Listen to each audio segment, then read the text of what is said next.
ஆக்சுவலா இது கொஞ்சம் பழைய வீடியோ தான். நான் இப்பதான் வீடியோ பண்ண வச்சு மறந்துட்டேன்.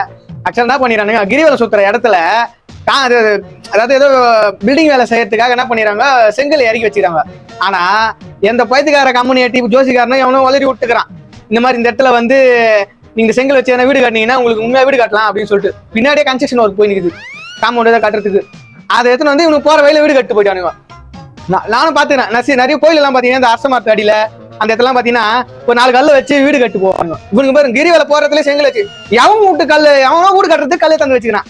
எவன் வீட்டு கல்லை எடுத்து எவனா வீடு கட்டுறது?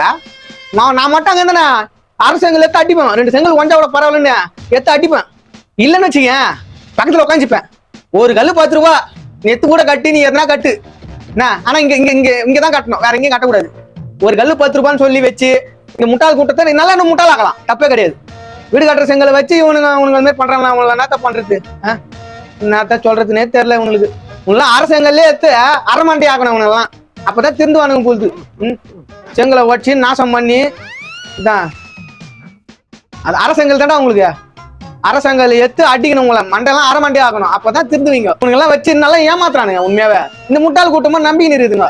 இது என்னத்த சொல்றது சொல்லுங்க. இந்த பைத்தியார கூட்டத்தை மீண்டும் மீண்டும் ஏமாத்துறதுக்கு இவங்களே வழி வகுத்து கொடுக்குறாங்க. ஃபுல்லா ஆன்மீகத்துல வந்து யோசிக்கிற திறனே கிடையாது. நீ யோசிச்சுனா நீ வந்து பகுத்தறிவாளன் ஆயிடுவ.